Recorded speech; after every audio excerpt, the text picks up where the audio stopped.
Madison's going to do great things as our new regional operations director. My name is Jake Coleman. I'm 44. Bob Patterson just handed 5 years of my work to his 23-year-old daughter who'd been here 3 months. This was bullshit. Conference room smelled like old coffee and disappointment. Everyone clapped. I clapped too. Had to. Madison smiled like she'd earned something. Fresh UT business diploma. 0 experience. Nothing. Bob stood there grinning. His daughter, his little princess. Everyone knew it. Nobody talked about it. Jake's been invaluable getting Madison up to speed, Bob said. Like that made it better. Like 5 years of perfect reviews and working weekends was just training for his kid. I nodded, happy to help. Meeting ended. People shook Madison's hand. I gathered my stuff. Moved slow. My head was clear now. Like when you wake up at 3 a.m. and suddenly know exactly what's been bugging you for months. Bob caught my arm. Jake, stick around. We stood alone. He loosened his tie. Tried to look sorry. Bob was 52, fat gut, thinning hair combed over to hide the bald spots. Got his job when his father-in-law retired. Same damn thing he just pulled with Madison. I know this might surprise you, he said, but Madison brings fresh perspectives. Sure, you understand, right? Nothing personal. I looked at him. I understand perfectly. He relaxed. Good. You're valuable, Jake. Valuable. Not valuable enough for the promotion. Valuable enough to train his daughter. If you like stories about greed and how real expertise beats people who abuse power, hit that like button and subscribe right now. Every day brings completely new stories, each one more intense than the last. I walked back to my desk. Office buzzed with normal activity. Phones ringing. Keyboards clicking. People solving problems. Same old shit. I opened my laptop. Stared at the screen. Then I started typing. Started at Blackstone Manufacturing, March 2019. Right after my divorce finalized. Needed fresh start. Industrial equipment distribution across the Southwest seemed solid. Something to build on. Boring work that paid $65,000 and let me sleep at night. Bob hired me himself. Shook my hand. Said they needed someone with my experience. I'd spent 12 years at my previous company before budget cuts killed my position. At 44, starting over sucked. But Bob made it sound good. We're growing fast, he said during interview. Lots of room for advancement for the right people. I became the right guy. Worked weekends when shipments were late. Stayed late when customers had emergencies. Troubleshot equipment failures across 4 states. Built relationships with suppliers, Phoenix to Houston. Performance reviews were perfect. Bob always smiled. Always promised bigger things. Your management material, Jake. Just be patient. Patient. I was good at being patient. My daughter Emma visited every other weekend. She was 16, smart enough to see when her dad looked tired. Sometimes she'd find me at kitchen table Sunday mornings. Laptop open, work emails. Dad, it's the weekend. Just catching up. Building something good here. She'd roll her eyes. But she understood. Her mom remarried a lawyer who worked reasonable hours and coached Little League. I was the dad who worked too much but sent birthday money on time. Never missed school plays. Had $200 alimony payments every month that reminded me why this job had to work out. When I told Emma about the possible promotion, she got excited. My dad's going to be a director, she told her friends. Now I'd have to explain why that wasn't happening. First problem showed up 6 months ago. Bob mentioned his daughter might join the company. Smart girl, just graduated UT. Business degree. I nodded, thought nothing of it. Companies hire graduates all the time. Start them entry level. Let them learn from ground up. But Madison didn't start at the bottom. Started in the office next to Bob's with title operations specialist and salary I could only guess at. Bob introduced her around like visiting royalty. Madison's going to observe our processes. Learn how we do things. Madison observed by sitting in my client calls, taking notes while I explained vendor negotiations.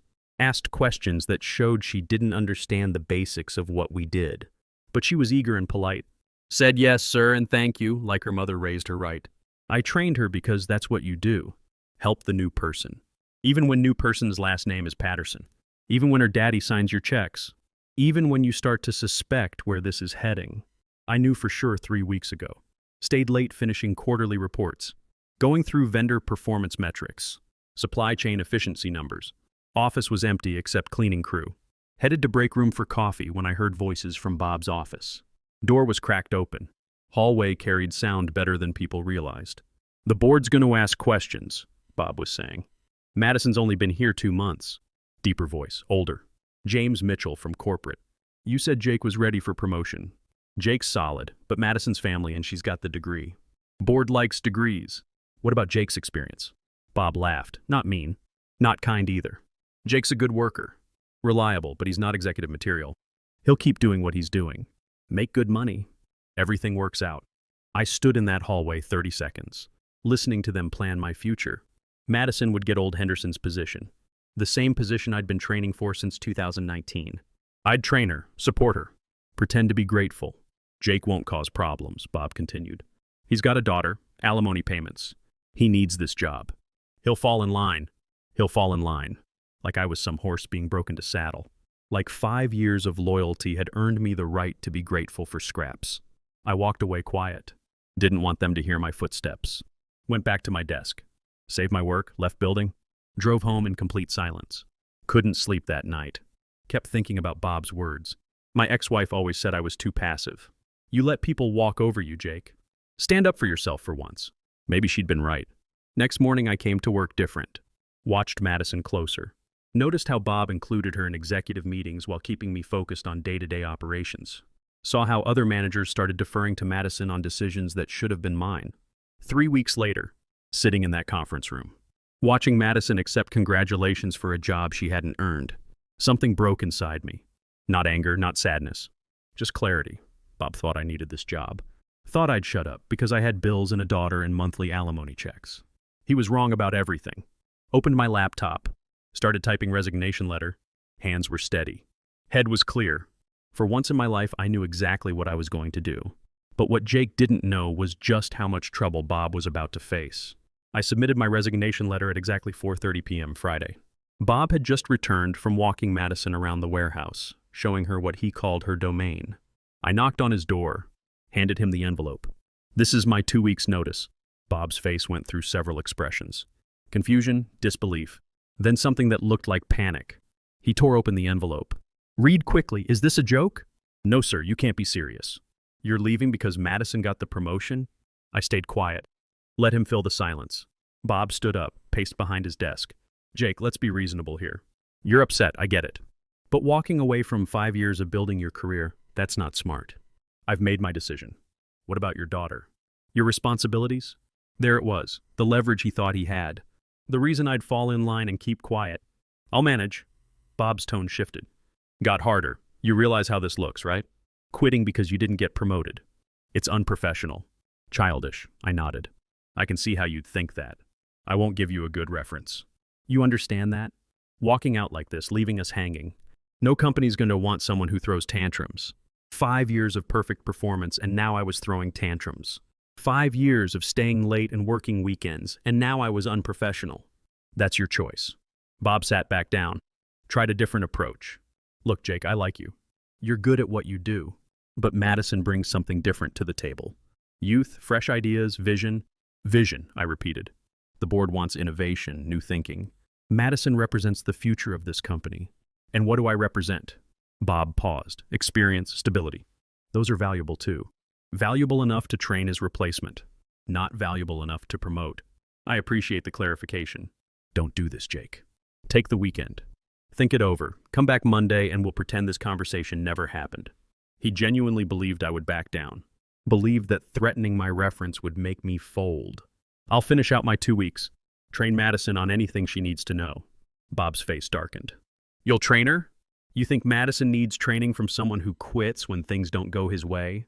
She's going to need to understand the vendor contracts, the supply chain logistics, the emergency protocols. Unless you plan to figure all that out yourself. That hit home. Bob knew he didn't understand the technical side of operations. Neither did Madison. They needed me, at least for 2 more weeks. Fine, 2 weeks. But don't expect any favors. Don't expect me to help you land somewhere else. You're burning bridges here, Jake. I nodded and turned to leave. Jake, Bob called after me. You're making a mistake. A big one. I stopped at the door. Maybe, but it's my mistake to make. Monday morning brought revelations. I arrived early as usual and found Madison already at her desk, looking overwhelmed. She had spreadsheets open on 3 monitors and was frantically taking notes from vendor emails. Morning, Madison. How's the transition going? She looked up, relief flooding her face. Jake, thank God. I've been here since 6, trying to understand the Morrison Industries account. Their procurement manager is threatening to cancel our contract if we don't resolve some shipping issue by noon. Morrison Industries. Our biggest client. They ordered heavy machinery components worth $2.3 million annually. I'd been managing their account personally for 4 years, building the relationship through reliable service and understanding their just-in-time delivery requirements. What's the issue? Something about delayed titanium brackets from our supplier in Tucson, but I can't figure out which supplier and their emails are confusing. I looked at Madison's screen. She had Morrison's email open, but she was also looking at supplier contracts that had nothing to do with titanium brackets. She was drowning. Madison, did your dad brief you on the Morrison account? He said you'd handled the transition, but then he mentioned your situation, and I thought maybe I should figure it out myself. Show initiative. My situation. That's what they were calling it now. I spent the next 3 hours walking Madison through the Morrison relationship. Explained how their just-in-time delivery requirements worked, why they needed components delivered within 4-hour windows, how their production line would shut down if we missed deadlines. Showed her the backup supplier network I'd built over 4 years. Helped her understand why a simple shipping delay could cascade into a contract cancellation. This is incredibly complex, Madison said as we finished resolving the crisis. How do you keep track of all these moving parts? Experience and good documentation. Could you show me your documentation system? That's when I realized something. Bob hadn't just promoted Madison without preparation. He'd promoted her without understanding what the job actually required. Madison wasn't incompetent, but she was completely unprepared for the scope of regional operations. I spent my lunch break making phone calls, reached out to contacts I'd built over the years. Word travels fast in industrial logistics, and people were already hearing about changes at Blackstone. Some were concerned about continuity, others were curious about new opportunities.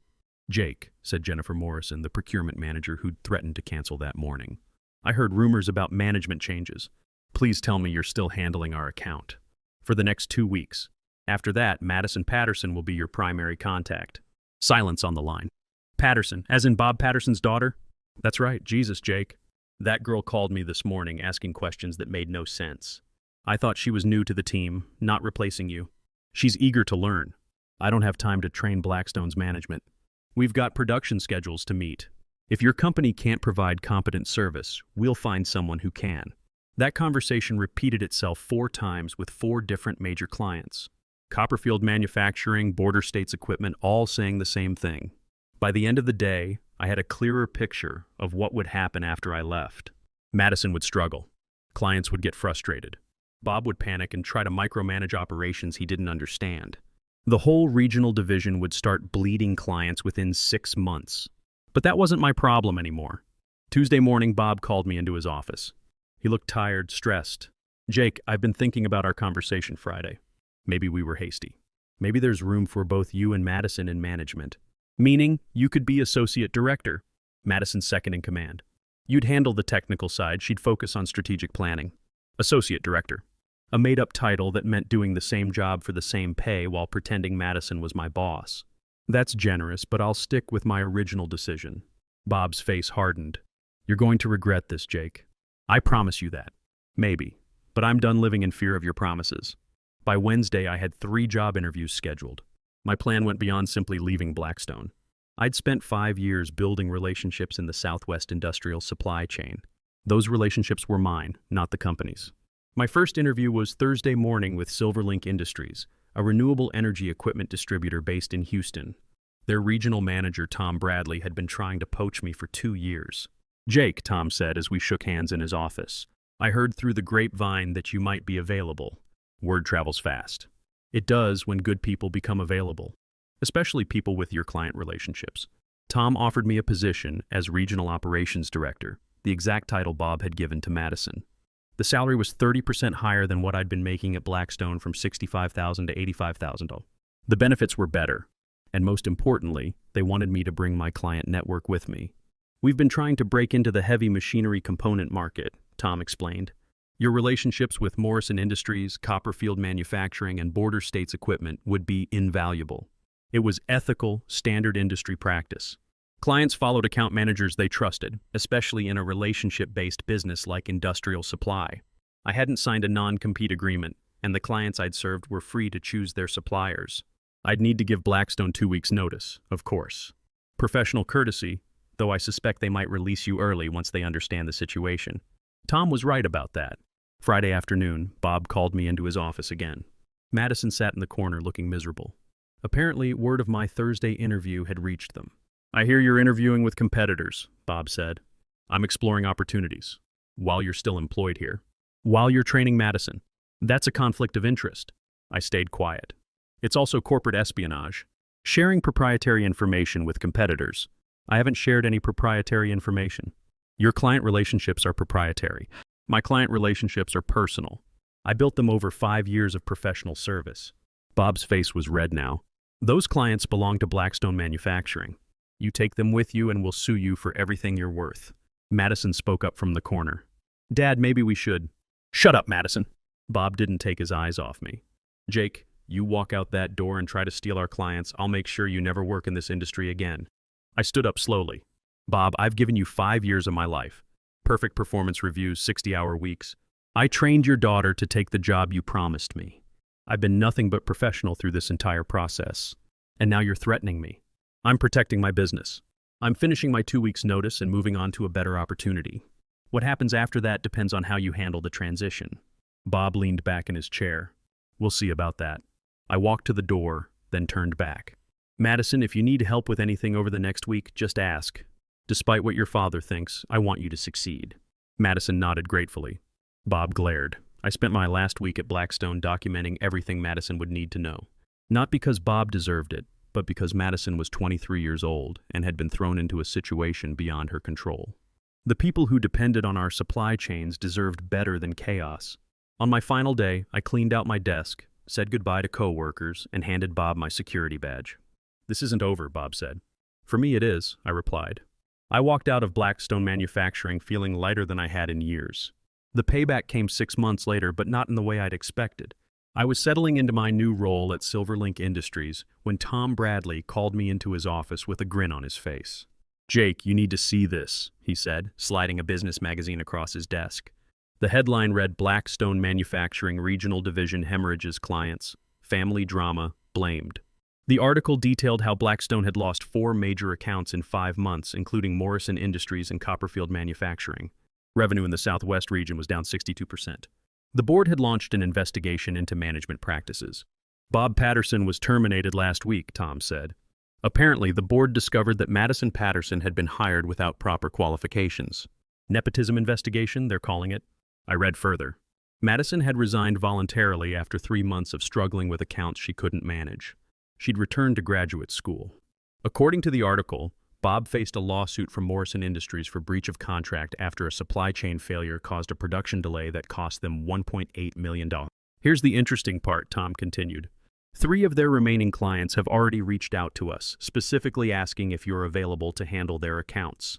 The article mentioned that several former Blackstone employees had been recruited by competitors, taking their institutional knowledge with them. No names were listed, but I recognized the pattern. When good people leave a company, others notice. What goes around comes around, Tom said. Bob Patterson spent 5 years taking you for granted. Now he's unemployed while you're building our Southwest division. I folded the magazine and handed it back. I feel bad for Madison. Kid got thrown into a situation she wasn't ready for. Madison will be fine. She's young, she'll learn from this. Bob, on the other hand, Tom shrugged. Hard to feel sorry for someone who threw away good people to promote family. A year later, I was driving through Austin on business when I stopped for lunch at a diner near the airport. Madison Patterson was sitting alone in a corner booth reading a textbook. She looked up when I approached. Jake, what are you doing here? Business trip, mind if I sit? She gestured to the empty seat across from her. Madison looked older, more serious. The textbook was Industrial Supply Chain Management. Back in school? Master's program at Arizona State, Supply Chain Focus. She smiled ruefully. Figured I should actually learn what I was supposed to be doing. That's smart. I wanted to thank you, Madison said, for how you handled everything. You could have hung me out to dry, but you didn't. You tried to help me succeed. You were in an impossible situation. Dad still blames you for everything. Says you sabotaged the company. I sipped my coffee. What do you think? Madison closed her textbook. I think I was 23 years old with a business degree and no real-world experience. I think Dad gave me a job I wasn't qualified for because I was family. And I think you spent 5 years earning a promotion that should have been yours. We sat in comfortable silence for a moment. I'm sorry about how everything went down, Madison said. You deserved better. We both did. But sometimes things work out the way they're supposed to. Madison nodded. I heard you're doing well at Silverlink. I am, and you'll do well too once you're ready. I paid for both our lunches and shook Madison's hand before leaving. She was a good kid who'd been used as a pawn in her father's game. 6 months later, Bob Patterson filed for bankruptcy after losing his wrongful termination lawsuit against Blackstone's board of directors. Madison graduated with honors and landed an entry-level position at a logistics company in Phoenix, where she spent 2 years learning the business from the ground up before earning her first promotion. The daughter had learned what the father never understood. That respect and advancement must be earned, not inherited. Sometimes the best revenge is simply walking away and building something better. If you enjoyed this story, hit that like button and let me know what you think in the comments.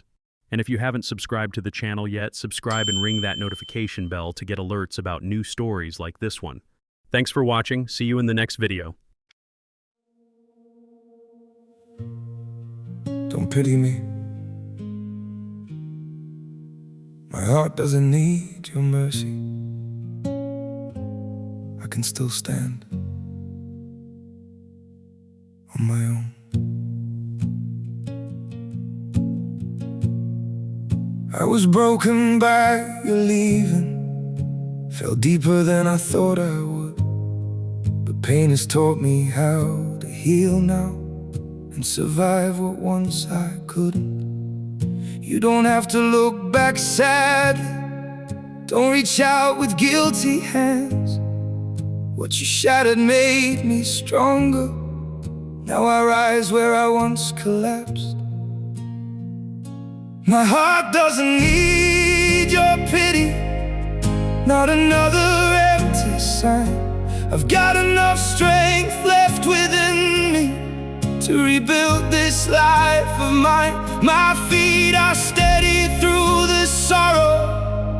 I can stand through all the pain. You don't have to save me, darling. I'll learn to breathe again. I once begged for your affection. Now I've learned my worth in scars. And the man you left in pieces found his own way through the dark. My heart doesn't need your pity, not another empty sign. I've got enough strength left within me to rebuild this life of mine. My feet are steady through the sorrow. I can stand through all the pain. You don't have to save me, darling. I'll learn to breathe again.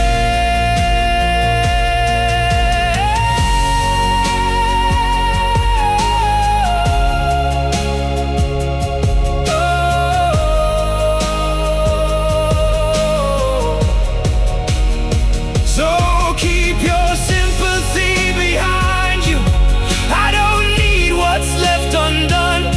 Sometimes losing who once broke you is how healing has begun. My heart doesn't need your pity, not another empty sign. I've got enough strength left within me to rebuild this life of mine. My feet are steady through the sorrow. I can stand through all the pain. You don't have to save me, darling. I'll rise alone again.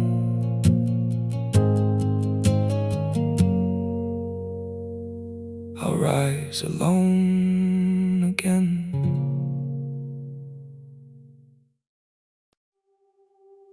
I'm freezing, I'm bleeding, slowly fading away. But don't worry, I'm fine.